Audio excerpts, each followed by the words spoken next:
राधे राधे। कुंज विहारी श्री हरदास। आज हम सभी पौष मास के कृष्ण पक्ष की सफला एकादशी की पावन कथा का श्रवण करेंगे। आप सब अपना ध्यान बांके बिहारी जी महाराज के श्री चरणों में केंद्रित करें और इस पावन कथा का आनंद लें। नमः कुंज विहारिण्यै, नमः कुंज विहारिणे, स्वामी श्री हरिदासाय गुरुणाम गुरुवे नमः। राधा मेरी स्वामिनी, मैं राधे जू को दास, जन्म जन्म मोहे दीजियो, श्री वृंदावन को वास। वृंदावन सो वन नहीं, नंद गाँव सो गाँव, बंसी बट सो बट नहीं, कृष्ण नाम सो नाम। बोलिए श्री बांके बिहारी लाल की जय। मोक्षदा एकादशी की उत्तम व्रत कथा का श्रवण कर भाव विभोर होकर अर्जुन बोले, हे भगवान, मोक्षदा एकादशी की व्रत कथा सुनकर मैं धन्य हुआ। हे दीनबंधु, अब कृपा कर पौष मास के कृष्ण पक्ष की एकादशी के विषय में बताएं। उस एकादशी का क्या नाम है, उस दिन किस देवता की पूजा होती है और उसके व्रत की विधि क्या है। कृपा कर यह सब आप मुझे विस्तार पूर्वक बताएं। श्री कृष्ण भगवान बोले, हे पार्थ, तुम्हारे स्नेह के कारण मैं तुम्हारे प्रश्नों का विस्तार सहित उत्तर देता हूं। अब तुम इस एकादशी व्रत का महात्म्य सुनो। हे अर्जुन, इस एकादशी के द्वारा भगवान विष्णु को शीघ्र ही प्रसन्न किया जा सकता है। पौष माह के कृष्ण पक्ष की एकादशी का नाम सफला है। इस एकादशी के आराध्य देव नारायण हैं। इस एकादशी के दिन श्रीमन नारायण जी का विधि सहित व्रत पूजन करना चाहिए। हे अर्जुन, इसे सत्य जानो कि जिस भांति नागों में शेषनाग, पक्षियों में गरुण, ग्रहों में सूर्य चंद्र, यज्ञों में अश्वमेध और देवताओं में भगवान विष्णु श्रेष्ठ हैं, उसी प्रकार सभी व्रतों में एकादशी व्रत श्रेष्ठ है। हे पांडुनंदन, एकादशी का व्रत करने वाले भगवान विष्णु को अति प्रिय हैं।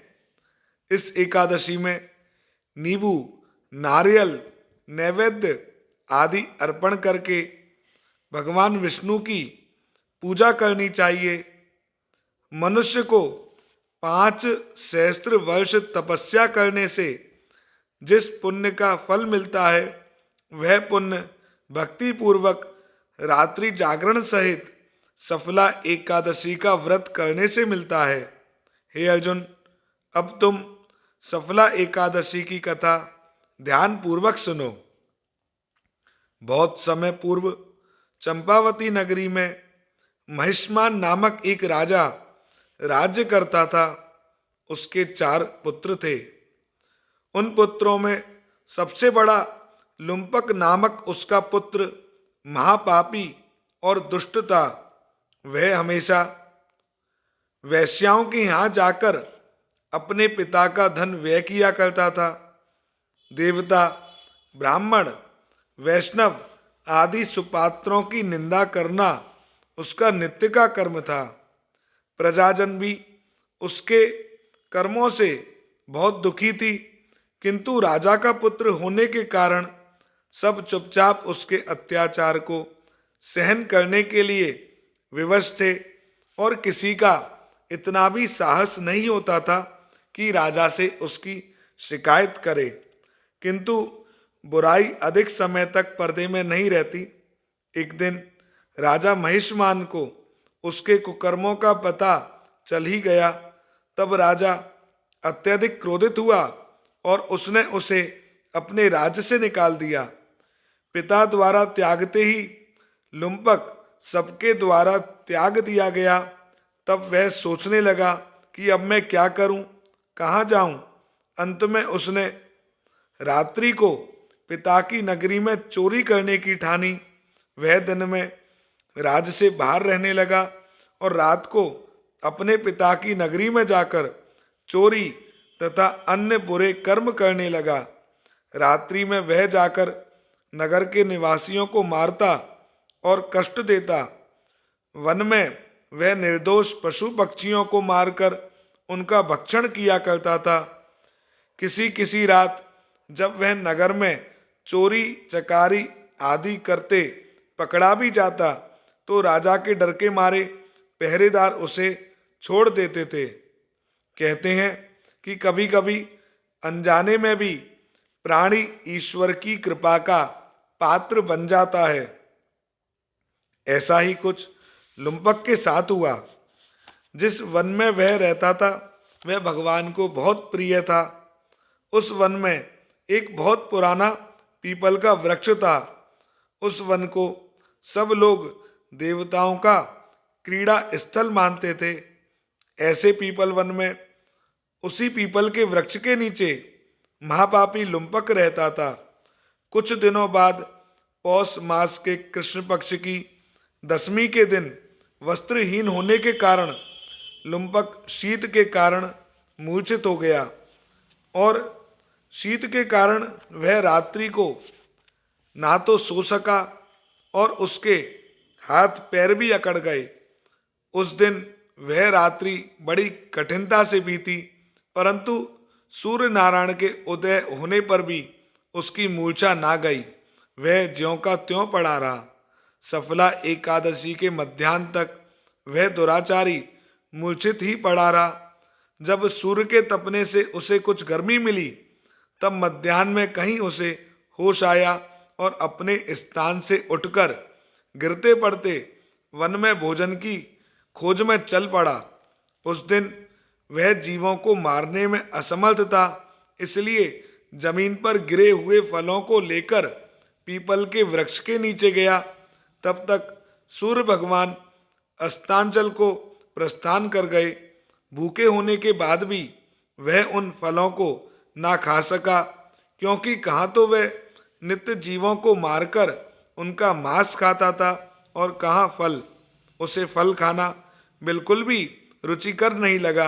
अतः उसने उन फलों को पीपल की जड़ के पास रख दिया और दुखी होकर बोला, हे भगवान, यह फल आपको ही अर्पण है। इन फलों से आप ही तृप्त हो।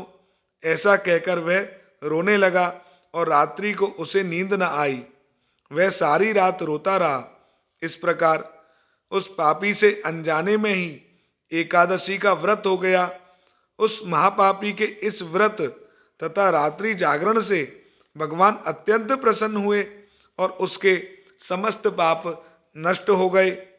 प्रातःकाल होते ही एक दिव्य रथ अनेक सुंदर वस्तुओं से सजा हुआ आया और उसके सामने खड़ा हो गया। उसी समय आकाशवाणी हुई कि हे राजपुत्र, भगवान विष्णु के प्रभाव से तेरे सारे पाप नष्ट हो गए हैं। अब तू अपने पिता के पास जाकर राज्य प्राप्त कर। लुम्पक ने जब ऐसी आकाशवाणी सुनी तो वह अत्यंत प्रसन्न हुआ और बोला, हे भगवान, आपकी जय हो। ऐसा कहता हुआ सुंदर वस्त्रों को धारण करने लगा और अपने पिता के पास गया। उसने अपने पिता को संपूर्ण कथा सुनाई तो पिता ने उसको अपना राज्य सौंपकर वन का रास्ता अपना लिया। अब लुम्पक शास्त्र अनुसार शासन करने लगा। उसकी स्त्री पुत्र आदि भी विष्णु भगवान के परम भक्त बन गए। वृद्धावस्था आने पर वह अपने पुत्र को गद्दी देकर भगवान का भजन करने के लिए वन में चला गया और अंत में परम पद को प्राप्त हुआ। हे अर्जुन, जो मनुष्य श्रद्धा व भक्ति पूर्वक इस सफला एकादशी का व्रत करते हैं, उनके सभी पाप नष्ट हो जाते हैं और अंत में मुक्ति मिलती है। हे अर्जुन, उन मनुष्यों को पूंछ और सींगों से रहित पशु जानो जो इस सफला एकादशी व्रत के महत्व को नहीं समझते, सफला एकादशी के महात्म को पढ़ने अथवा सुनने से प्राणी को राजसूय यज्ञ का फल प्राप्त होता है। कथासार, इस कथा से हमें ईश्वर के अति कृपालु होने का प्रमाण मिलता है। यदि कोई प्राणी अनजाने में भी ठाकुर जी का स्मरण करे तो उसे पूरा फल मिलता है। यदि प्राणी सच्चे हृदय से अपने अपराधों की क्षमा मांगे तो भगवान उसके बड़े से बड़े अपराधों को भी क्षमा कर देते हैं। लुम्पक जैसा महापापी भी भगवान विष्णु की कृपा से वैकुंठ का अधिकारी बना। बोलिए श्री बांके बिहारी लाल की जय। स्वामी श्री हरदास जी महाराज की जय। जय जय श्री राधे।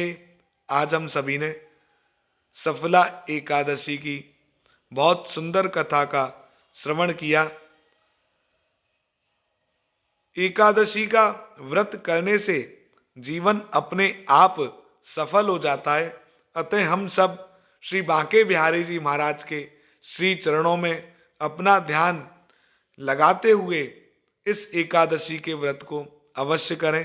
साथ ही इस कथा को भी ज़्यादा से ज़्यादा शेयर करना, ताकि अन्य भक्त भी एकादशी की पावन कथा का श्रवण कर सकें। जय जय श्री राधे।